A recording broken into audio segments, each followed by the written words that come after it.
See, marriage is not a commodity that you carry on your head, but many people carry it on their head. It's just an arrangement, so that socially there is some sense to the way you fulfill the needs that you have. A human being has needs, physical, psychological, emotional, financial, social, various kinds of needs. To fulfill these things in a dignified manner, we came up with something called marriage, so that it is fulfilled within a framework.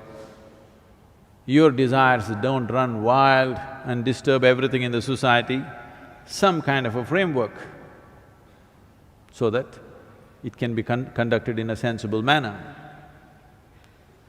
Now you have raised this to heaven because somebody told you marriages are made in heaven.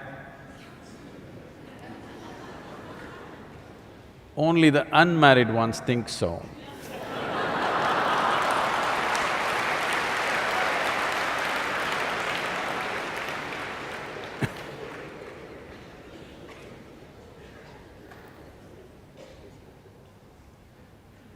So it's just two people, all right? Now, spiritual process is about turning inward. Can I turn inward with somebody else?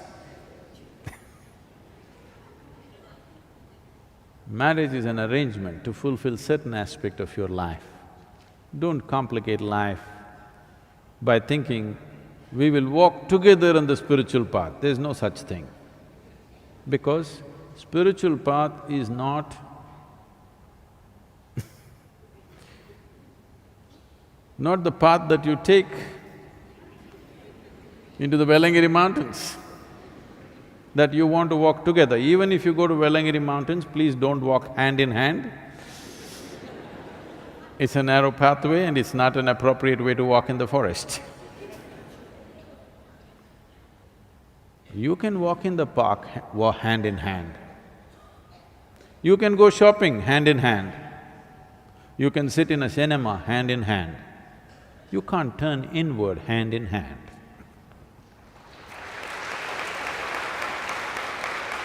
Now, does it mean to say someone who's married? What it means… let's understand this.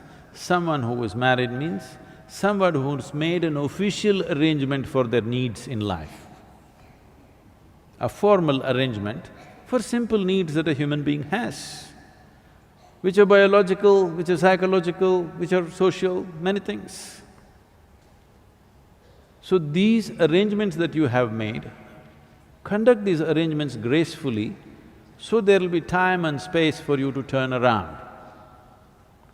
If you pay excess attention to these arrangements, then turning around will not be possible.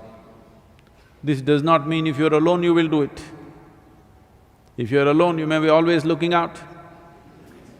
You spend your entire time and life looking out for somebody, that will also not help.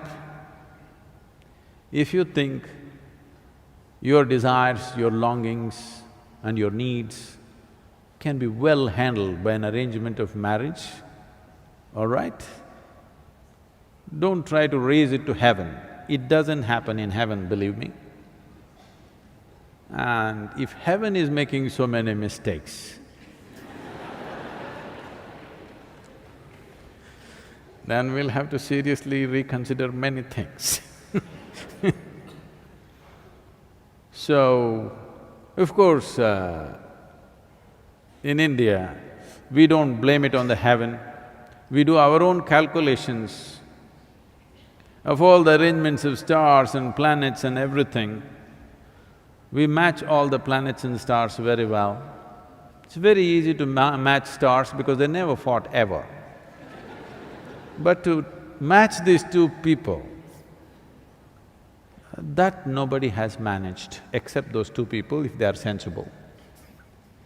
If they're sensible, they can manage it. Nobody else can match these two people.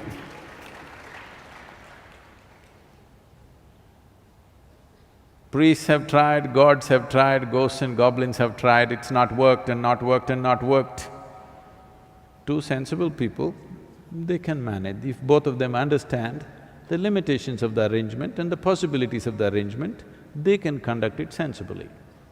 If you try to raise it to heaven, you will see it will for sure crash. So your marriage has nothing to do with your spiritual process, because your spiritual process is an inward journey.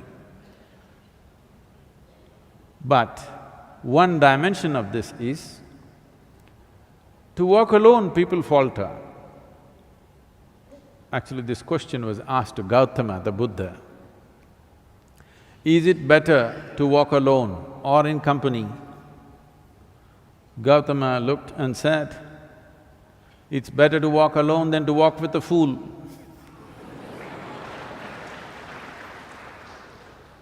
Because Gautama, not me, okay? Gautama believes only a fool will marry you. It's him, not me, okay?